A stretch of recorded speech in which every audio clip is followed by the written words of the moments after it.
Ahora que se acerca la Navidad, creo que ya muchos están pensando en regalos, ¿no? No. Ah, y por eso eran los niños que se fueron. ¿Alguno recuerda haber recibido un regalo que esperaba mucho? Yo recuerdo la Navidad del 96, que pedí y esperé muchísimo una bicicleta. La esperaba con muchas ansias. Y no se imaginan mi alegría cuando la vi al lado del árbol. Estaba envuelta, pero se nota que es una bicicleta envuelta. Y ahí está mi bicicleta, la que yo tanto había pedido. Mi papá tenía la oreja, ¿cómo se dice?, hinchada tanto que le pedía. Y esa bicicleta cumplió con todas mis expectativas. Y mucho más. Esa bicicleta me abrió un mundo de posibilidades. Hasta el día de hoy. Me abrió un mundo de aventura. Fue mucho más de lo que imaginé. Y guardando las proporciones, creo que muchos de los judíos esperaban así un regalo del cielo. Pero ese regalo que recibieron, ¿fue lo que esperaban? ¿Fue menos o fue más? Como ya hemos visto en los sermones anteriores, los judíos esperaban al Cristo, esperaban al Redentor de Israel. Estos han sido los últimos 2 sermones de esta serie navideña. Y ellos esperaban, y lo hacían con diversas comprensiones y expectativas. Algunos esperaban con una fe genuina que surgía de su meditación de las Escrituras. Otros quizás solo esperaban producto de una efervescencia social que ponía sus esperanzas de libertad en un gran líder militar. Creo que ese es uno de los motivos por los cuales el mensaje de los ángeles causó tanta conmoción. Ellos anunciaban el nacimiento de quienes ellos tanto esperaban: el Cristo, el Redentor, el Salvador. Miren Mateo 1:21. Voy a aparecer.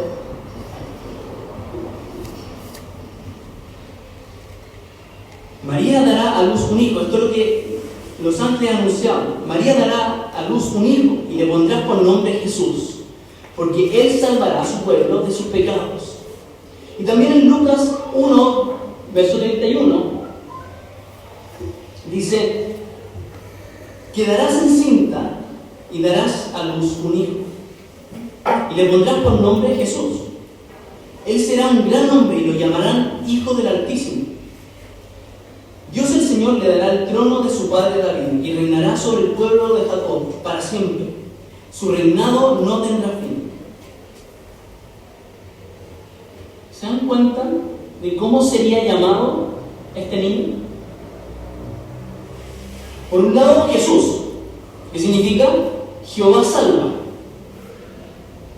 Y por otro lado, sería llamado Hijo del Altísimo. Entonces, si hemos dicho que esperaban al Cristo, al Mesías, esperaban al Redentor, al que los salvaría, al que los rescataría, ¿esperaban al Hijo de Dios?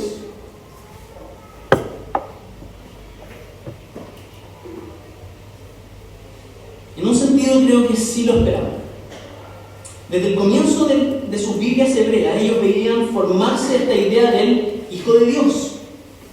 Partiendo por Adán, Génesis 1, y dijo Dios: hagamos al ser humano a nuestra imagen y semejanza. Adán puede ser llamado hijo por el hecho de ser creado por Dios, pero es distinguiblemente hijo por ser creado a imagen y semejanza de Dios. Es la expresión de Dios en la tierra, es su heredero, es la manifestación de su gloria, es su representante ante el resto de la creación. La imagen de hijo es muy potente, sobre todo en esa cultura. Y para nosotros también, creo. Porque todos somos hijos, y muchos de acá también son padres. Y los hijos suelen tomar mucho de los padres, ¿cierto? Se nota de quién son hijos. De tal palo, tal astilla. Suelen ser fieles reflejos de su padre, de sus padres, para bien o para mal. Por ejemplo, estos dos. Por ahí anda uno, de hecho, en una bicicleta. Son iguales a la mamá. Inteligentes como la madre. Obstinados como el padre. Se nota a la legua que son nuestros hijos. Nos representan tan bien. Y un detalle, miren, esa bicicleta que yo les hablaba era del mismo color que la bicicleta de Max. Entonces yo veo a Max y digo, este sí que es mi hijo. Así Adán era hijo de Dios, una muy buena imagen de su creador. Luego en Génesis 3:15 crece esta idea de que un hijo de Eva, un hijo de Adán, y por consiguiente un hijo de Dios, sería quien aplastaría la cabeza de la serpiente. Y más adelante, la familia descendiente de Abraham, el pueblo de Israel, todo el pueblo, es llamado por Dios mismo como su hijo. Miren Éxodo 4. Dios hablándole a Moisés, le dice: tú le dirás de mi parte al faraón, Israel es mi primogénito. Ya te he dicho que dejes ir a mi hijo para que me rinda culto. Ellos eran el pueblo escogido por Dios para ser su representante, para ser el puente entre Dios y la humanidad, para bendecir a las naciones, para ser ese hijo de Dios que aplastaría la cabeza de la serpiente. Pero no. Con ellos la expectativa del hijo de Dios creció, pero nunca llegó a cumplirse cabalmente. Cayeron vez tras vez.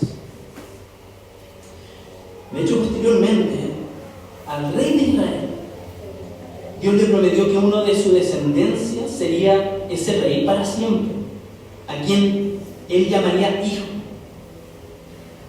su representante en la tierra y ante las naciones, quien guiaría y protegería al reino de su padre. Miren en 2 Samuel, dice: diga a mi siervo David que así dice el Señor Todopoderoso: yo te saqué del redil para que en vez de cuidar ovejas, gobernaras a mi pueblo Israel. Más adelante dice: cuando tu vida llegue a su fin y vayas a descansar entre tus antepasados, yo pondré en el trono a uno de tus propios descendientes y afirmaré su reino. Más adelante termina diciendo: yo seré su padre y él será mi hijo. ¿Ves cómo a medida que vamos hojeando la Biblia, desde el principio va creciendo esta idea de viene un hijo de Dios? Entonces, solo habiendo mencionado algunos ejemplos, vemos que crecía esta expectativa de que llegaría un hombre, un hijo de Dios, para reinar, para pastorear a su pueblo, para restaurar, para salvar. Entonces, para cuando Jesús iba a nacer, los judíos sí esperaban al Hijo de Dios. Sí esperaban ese regalo, pero nunca se imaginaron la verdadera magnitud de esas profecías. Nunca comprendieron la profundidad de lo que realmente anunciaban, de lo que toda la Biblia los estaba preparando. Podríamos decir que esperaban a un hijo de Dios, pero creo que no estaban esperando al Hijo de Dios. Ellos recibieron más de lo que esperaban. Lo que es revelado con el nacimiento de Jesús llega a un completo otro nivel. Al encontrarse con Jesús, cualquier otra expectativa explota. Lo que encontramos en este niño en un pesebre es completamente sorprendente. La llegada del Hijo eterno de Dios. Esto le sube el volumen a todo lo que Dios había estado preparando. La encarnación de aquel de quien todas las imágenes no eran más que reflejos. Él otorgó un significado completamente superior a esas imágenes. Mateo identifica a este niño como aquel a quien el pueblo de Israel reflejaba. Miren Mateo 2. Un ángel del Señor se le apareció en sueños a José y le dijo: levántate, toma al niño y a su madre y huye a Egipto. Quédate allí hasta que yo te avise, porque Herodes va a buscar al niño para matarlo. Así que se levantó cuando todavía era de noche, tomó al niño y a su madre y partió para Egipto, donde permaneció hasta la muerte de Herodes. De este modo se cumplió lo que el Señor había dicho por medio del profeta: de Egipto llamé a mi hijo. Originalmente se refería a Israel, pero ahora está diciendo que el verdadero hijo es este niño, que ahora vuelve, sale de Egipto. Lucas, en su genealogía, presenta a Jesús como descendiente de Adán y por tanto hijo de Dios. Miren, dice Jesús era hijo, según se creía, de José, y después va viendo todos los abuelos de Jesús, toda la genealogía de Jesús, hasta llegar a hijo de Seth, hijo de Adán, hijo de Dios. Jesús es el descendiente de Adán. Jesús es el Hijo de Dios. Juan, en su Evangelio, identifica a Jesús como el Hijo de Dios, con mayúscula. Expande o desempaqueta el concepto del Hijo de Dios. Miren el capítulo 1.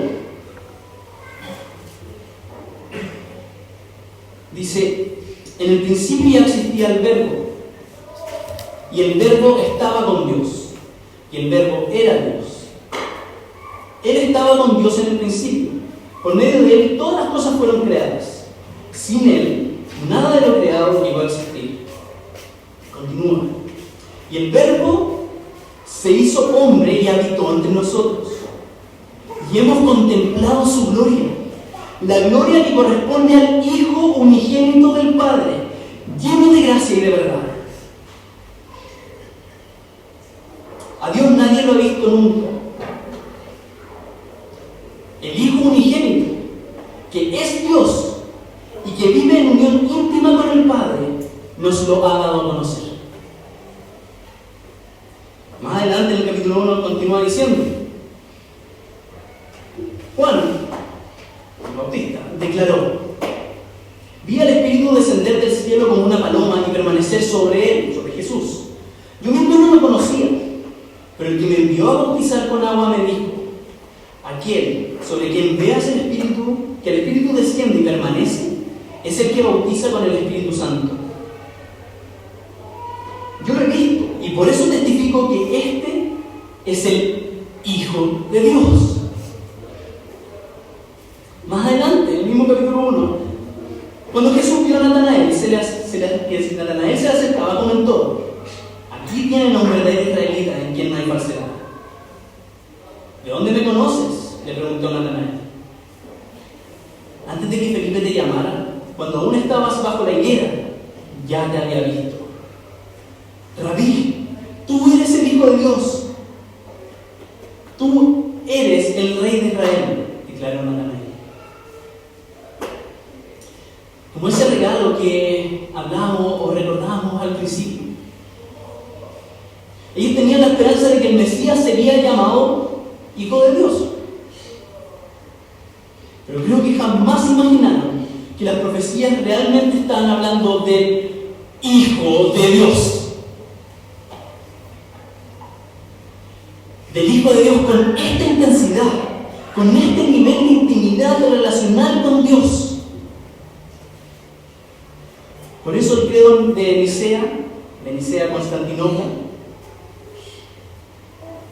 el año 300 después de Cristo, dice: el Hijo único de Dios nacido del Padre antes de todos los siglos. Dios de Dios, luz de luz, Dios verdadero de Dios verdadero, engendrado, no creado, de la misma naturaleza del Padre. Eso es lo que está hablando Juan. Eso es lo que después los teólogos tuvieron que, y seguimos, yo no soy teólogo, pero todos acá seguimos craneando, tratando de entender la magnitud de esta declaración de que Jesús es el Hijo unigénito de Dios. Creo que vamos a estar por la eternidad aprendiendo eso, y a mí por lo menos me emociona. Jesús cumplió todas las expectativas que tenían acerca del Mesías, del Hijo de Dios, y mucho más. Abrió un mundo de posibilidades. Fue mucho más de lo que imaginaron. Ahora Jesús mismo, desde niño, iba entendiendo que Dios era su Padre. Iba creciendo en sabiduría, como lo vemos en Lucas 2. El niño Jesús se había quedado en Jerusalén, sin que sus padres se dieran cuenta. Al cabo de 3 días, lo encontraron en el templo, sentado entre los maestros, escuchándolos y haciéndoles preguntas. Cuando se encuentra con los papás, les pregunta: ¿por qué me buscan? ¿No sabían que tengo que estar en la casa de mi padre? ¿Dónde estaba? En el templo. Él dice: estoy en el templo, estoy en la casa de Dios, estoy en la casa de mi padre. 12 años. Y más adelante, cuando Jesús fue bautizado, vemos que Dios mismo lo llama Hijo. Miren Mateo 3. Se abrió el cielo y él vio al Espíritu de Dios bajar como una paloma y posarse sobre él. Y una voz del cielo decía: este es mi Hijo amado. Estoy muy complacido con él. Por eso Jesús oraba a Dios llamándolo Padre. Por ejemplo, en Mateo 11. ¿Escucharon la lectura al principio del culto? De Juan. Estamos siguiendo el Evangelio de Juan y coincidió con cómo Jesús hablaba de su relación con Dios el Padre. Pero bueno, estamos en Mateo 11. Jesús dijo: te alabo, Padre, Señor del cielo y de la tierra, porque habiendo escondido estas cosas de los sabios e instruidos, se las has revelado a los que son como niños. Sí, Padre, porque esa fue tu voluntad. Mi Padre me ha entregado todas las cosas. Nadie conoce al Hijo sino el Padre, y nadie conoce al Padre sino el Hijo, y aquel a quien el Hijo quiera revelar. Vengan a mí todos ustedes que están cansados y agobiados, y yo les daré descanso. Eso no es poca cosa. Como ya he dicho hartas veces, ellos esperaban la manifestación del Hijo del Altísimo, pero no en este nivel. Por eso cuando los judíos más celosos de su comprensión de la Escritura, cuando lo escuchan llamar a Dios su Padre, les explota la cabeza y consideran eso una aberración. ¿Cómo se le ocurre decir que Dios es su Padre? Imagínate que alguien de acá se pare y dice: Dios es mi Padre, yo soy su Hijo único.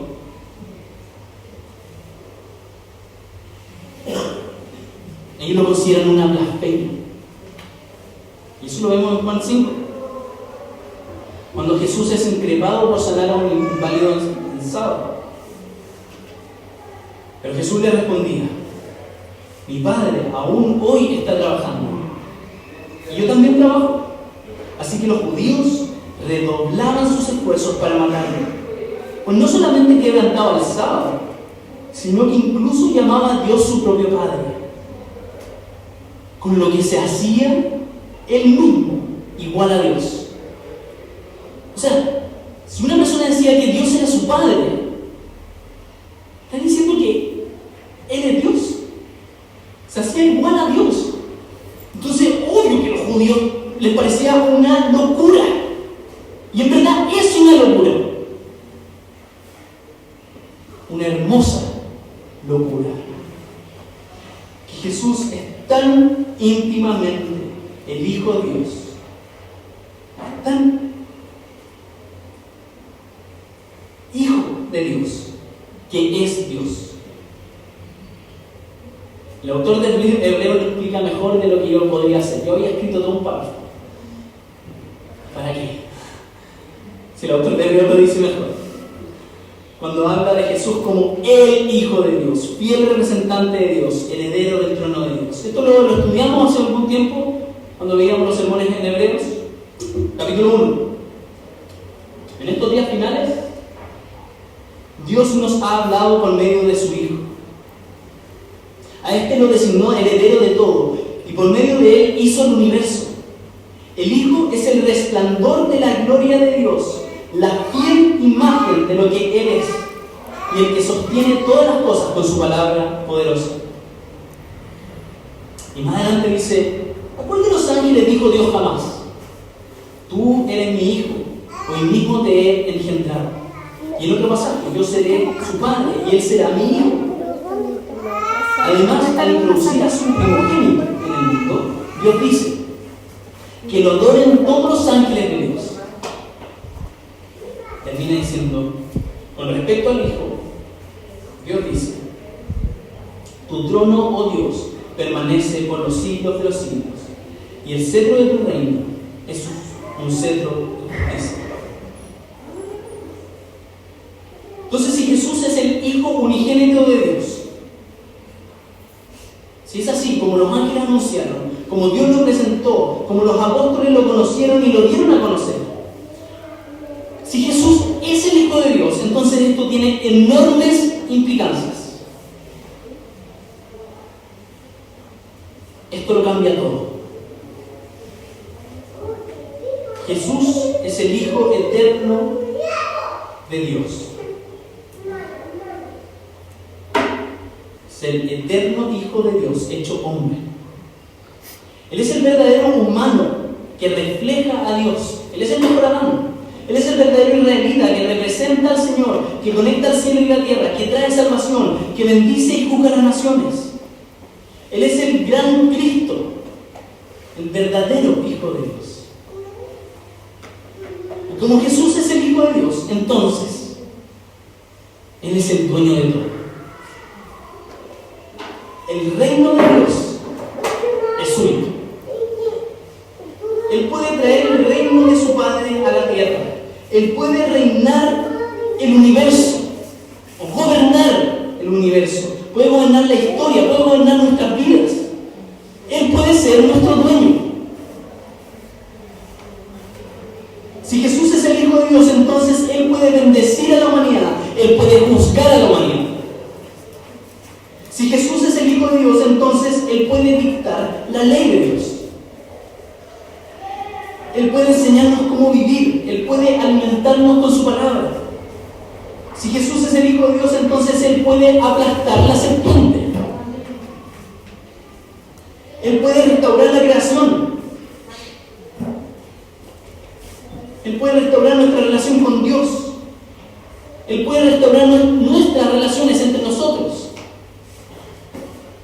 Si Jesús es el Hijo de Dios, entonces Él puede perdonar nuestros pecados. Él puede sanar. Él puede consolar. Él puede limpiarnos. Si Jesús es el Hijo de Dios, Él nos puede hacer hijos de Dios.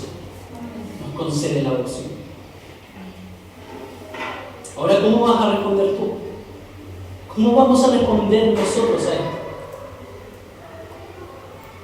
¿Te rendirás ante el Hijo de Dios? ¿Te rendirás ante tu Rey? ¿Obedecerás al Hijo de Dios? ¿Descansarás en la salvación que el Hijo de Dios te regala? ¿Pondrás tu confianza en el Hijo de Dios?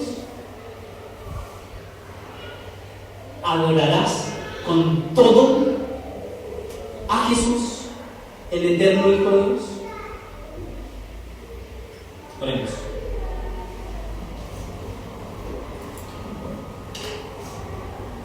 Gracias, Padre, por enviar a tu Hijo. Gracias por mostrarnos quién eres tú por medio de Él.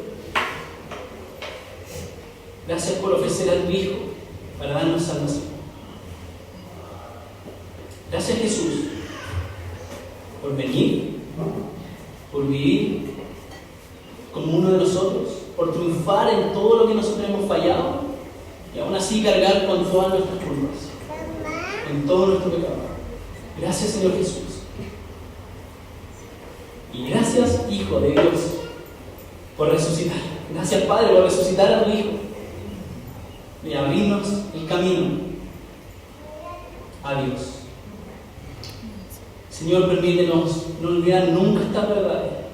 Cuando estemos bien, que el Hijo de Dios sea nuestro Rey. Y cuando estemos mal, que siga siendo nuestro Rey y nuestro Salvador.